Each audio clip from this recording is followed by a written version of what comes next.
በወታደራዊ ዲፕሎማሲ መስክ የተመዘገቡ ድሎች የሀገራችን የማንሰራራት መንገድ ማሳያና የሰራዊታችን የማድረግ አቅም መገለጫዎች ናቸው። ሀገራት በሁለንተናዊ መስኩ ያላቸውን ትብብር ለማሳደግ በተለያዩ ዘርፎች የዲፕሎማሲ ሥራዎችን ይሠራሉ። ሀገራችን ኢትዮጵያም ታሪኳን የሚመጥን ገናናነቷን የሚመልስና ተሰሚነቷን የሚጨምር የለውጥ ጉዞ በመቀየስ ረጅሙን መንገድ ጀምራለች። በዘርፉም በርካታና ውጤታማ ተግባራትንም እያከናወነች ትገኛለች።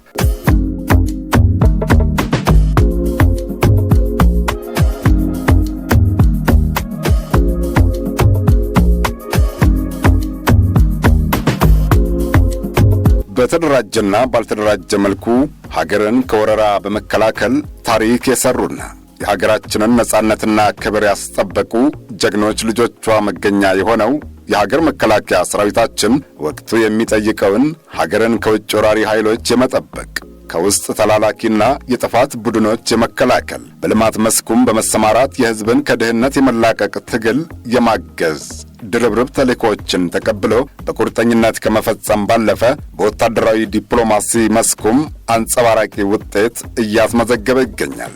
ሰራዊቱ በዘመናዊ መልኩ ከተቋቋመ ከ1900 ዓመተ ምህረት ጀምሮ ወቅቱና አቅሙ እንደፈቀደውና ሁኔታዎች እንዳመቹ ከሀገራት ጋር ወታደራዊ ትብብሮችን በማድረግ አብሮ የመስራት ባህሉን እያዳበረ መጥቷል። ኢትዮጵያ ከሌሎች ሀገራት ጋር ያላት ወታደራዊ ዲፕሎማሲ ሁለተኛውን የጣሊያን ወረራን ለመከላከል በተደረጉ ትግሎች ከተለያዩ የአውሮፓና ጎረቤት ሀገራት ጋር በመስራት ሀገርን ነጻ ለማውጣት ያከናወነችው ተግባራት በ1969 በእብሪት ተወጥሮ ምስራቁን የሀገራችንን ክፍል የወረረውን የዚያድ ባሬ ወረራ ለመመከት በተደረገው ተጋድሎ በዘመኑ ከነበሩ የሀገራችን ወዳጅ ሀገራት ጋር እስከ ሕይወት መስዋዕትነት ባስከፈለ ትብብር መገንባቱን አዲስ አበባ የሚገኘው የድል ሐውልት፣ ሐረር የሚገኘው የኩባ ሰማዕታት መታሰቢያና ውጊያው በተካሄደባቸው ቦታዎች ያሉ ምልክቶች ቋሚ ምስክሮች ናቸው። ሁለተኛው የዓለም ጦርነት ማብቃትን ተከትሎ በተመሠረተው የሊግ ኦፍ ኔሽንና የአሁኑ የተባበሩት መንግሥታት ድርጅት ስር በመሆን ሰራዊታችን ለዓለማችን ሰላም ባበረከተው አስተዋጽኦ ስሙ ጎልቶ የሚወሳ ነው። በተለይም በኮንጎ፣ በኮሪያ፣ በላይቤሪያ፣ በሩዋንዳ፣ በቡሩንዲና በሱዳን አብዬ ግዛት በሰላም አስከባሪነት በመሰማራት ለሀገሪቱ ሰላም ካበረከተው ሚና ባለፈ የሀገራችን ወታደራዊ ዲፕሎማሲም ከፍ እንዲል አድርጎታል።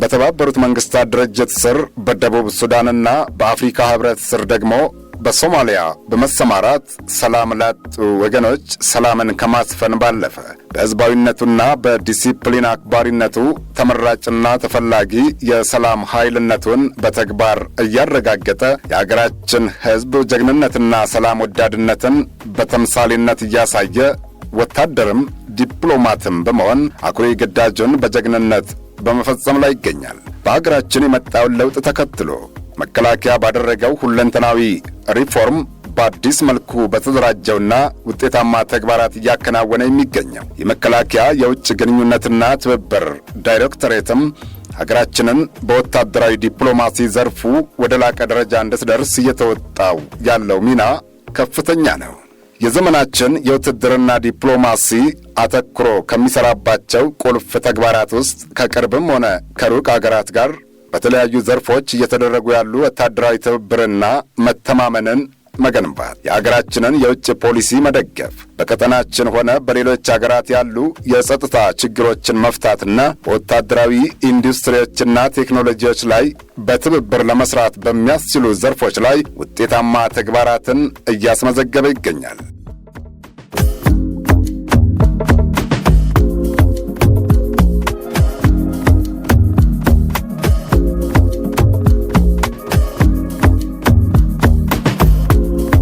ባለፉት ዓመታትም የተቋሙ ስትራቴጂክ አመራሮች በአህጉራችንና በአውሮፓ በሩቅ ምስራቅና በመካከለኛው ምስራቅ በሚገኙ ወዳጅ ሀገራት ጉብኝት በማድረግ በአካባቢው ያለንን የወታደራዊ ዲፕሎማሲ ወደ ላቀ ደረጃ የማሸጋገር ሥራዎች ተሰርተዋል።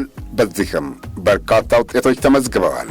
በቅርቡም የአሜሪካ በአፍሪካ እዝ አዛዥ በክቡር ጄኔራል ዳግቪን አር.ኤም. አንደርሰን የተመራ ልዑክ ለሁለተኛ ጊዜ ከጦር ኃይሎች ጠቅላይ ኤታማዦር ሹም ክቡር ፊልድ ማርሻል ብርሃኑ ጁላ ጋር ውይይት ማድረጋቸው ሀገራችን በቀጠናው ያላትን ፍትሐዊ የባህር በር ጥያቄ ከማስረዳት ባለፈ በሶማሊያ ያለውን የአልሸባብ የሽብር እንቅስቃሴ ለማጥፋት በሱዳን የተፈጠረውን ጦርነት ወደ ሰላም ለመመለስ የሀገራችን ሚና ከፍተኛ መሆኑን ለማሳየት ዕድልም የከፈተ ነው። የመከላከያ ሚኒስትር ክብርት ኢንጂነር አይሻ መሐመድ በኳታር ሪፐብሊክ ያደረጉትም ጉብኝትና ከሀገሪቱ ምክትል ጠቅላይ ሚኒስትርና የመከላከያ ሚኒስትር ሼክ ሳዕድ ቢን አብዱራህማን ቢን ሐሰን አልታኒ ጋር በሁለትዮሽ ጉዳዮች መወያየታቸው የሀገራችን ወታደራዊ ዲፕሎማሲ ከሁሉም ጋር በጋራ ተጠቃሚነት በጋራ መስራት በሚለው የሀገራችን የዲፕሎማሲ መርህ የተመራ ስለመሆኑ ማሳያ ነው። በቅርቡም በፈረንሳይ የምድር ኃይል አዛዥ በክቡር ጄኔራል ፒየር ቪል የተመራ ከፍተኛ ወታደራዊ ልዑክ የሁለቱን ወዳጅ አገራት ትብብር ለማጠናከር ያለመ ጉብኝት ማድረጉና ከጦር ኃይሎች ጠቅላይ ኤታማዦር ሹም ክቡር ፊልድ ማርሻል ብርሃኑ ጁላና ከተቋሙ ስትራቴጂክ አመራሮች ጋር በተለያዩ ዘርፎች ለመስራት ስምምነት መፈራረሙ ሌላው የወታደራዊ ዲፕሎማሲው ድል ነው።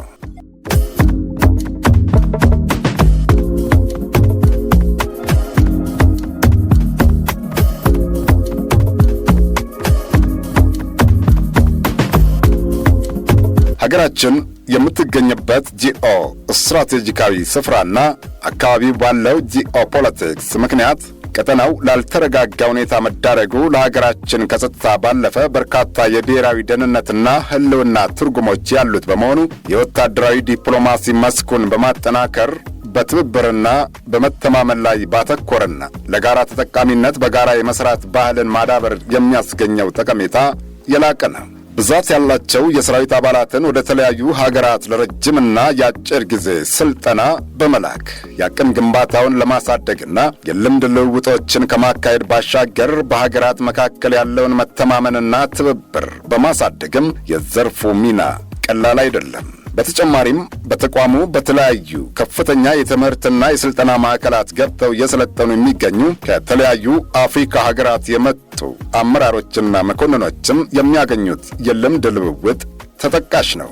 በሳይንስና ቴክኖሎጂ እየተቀራረበች በመጣቸው ዓለም ትብብርና አብሮ መስራት ግዴታ እንጂ ምርጫ መሆኑ አብቅቶለታል። ለዚህም በኢኮኖሚው፣ በፖለቲካው፣ በሕዝብ ለሕዝብ ግንኙነትና በሌሎችም ዘርፎች የተገኙ ዲፕሎማሲያዊ ድሎች በወታደራዊ ዘርፉም እየተደገሙ ነው። ሀገራችን ኢትዮጵያ ያላትን ብሔራዊ ጥቅም ለማስከበርና የውስጥ ሰላሟንና በአካባቢው ያላትን ተጠቃሚነትና ተሰሚነት ለማረጋገጥ ከብዙ የጎረቤት አፍሪካ ሀገራትና ከሀያላኑ ሀገራት ጋር በወታደራዊ ዘርፉ በትብብር ስትሰራ ቆይታለች፣ እየሰራችም ትገኛለች።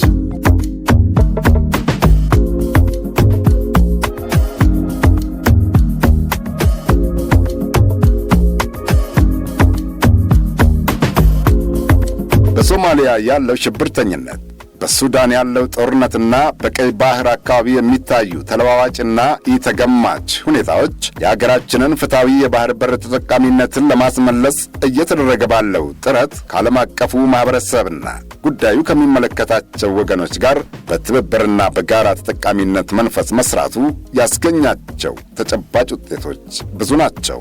ባለፉት ዓመታት በተሠሩት የወታደራዊ ዲፕሎማሲና ሌሎች ሥራዎች የሀገራችን ገጽታ በመሻሻሉ የምዕራባውያን ሀገራት ፊታቸውን መልሰው ለጋራ ተጠቃሚነት በጋራ ለመስራት ያላቸውን ፍላጎት በግልጽ እያሳዩ ነው። በተጨማሪም ከቅርብም ከሩቅም ካሉ ወዳጅ ሀገራት ጋር በትብብር በመስራት የሀገራችን ሰላም፣ ልማትና ብልጽግናን ማረጋገጥና ባረጀና ዘመኑን ባልዋጀ የሴራ ፖለቲካ ፍትሐዊ ተጠቃሚነታችንን ለማዳፈን የሚሞከሩ የታሪካዊ ጠላቶቻችንን ሴራ ለማክሸፍ ወታደራዊው ዲፕሎማሲ የማይተካ ሚና አለው። ለዚህም በሁለንተናዊ የዲፕሎማሲ መስኩ እየተደረጉ ያሉ ጥረቶች ፍሬ እያፈሩ ተቀባይነታቸውም እየተረጋገጠ መምጣቱ መስካሪ አያሻውም።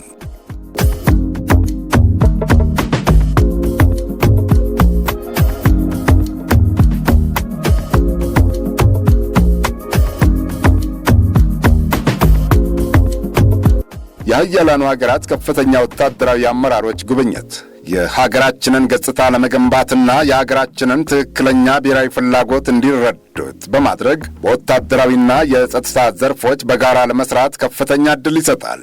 በተጨማሪም በቀጠናችን የሚታየውን ሽብርተኝነትን ለመዋጋት ለስልጠናና መረጃ ለመለዋወጥ ለቀጠናው ሰላምና ደህንነት የሀገራችንን የሕልውና ጥቅም ባስከበረ መልኩ በትብብርና በመከባበር ላይ በተመሠረተ መርህ ለመሥራት ያስችላል።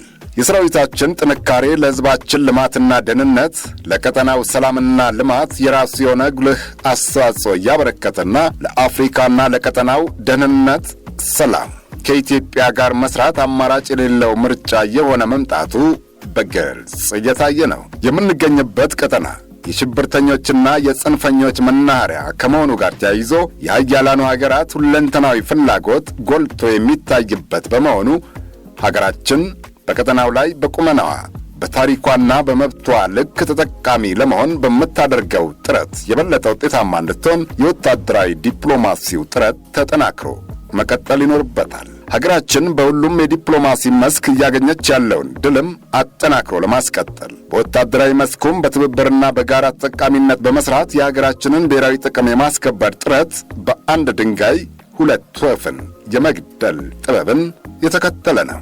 አንድም ለሀገር ሰላምና ደህንነት፣ አንድም ለብሔራዊ ጥቅማችን የሚያበረክተው ሚና የላቀ ነውና ተጠናክሮ ሊቀጥል ይገባል።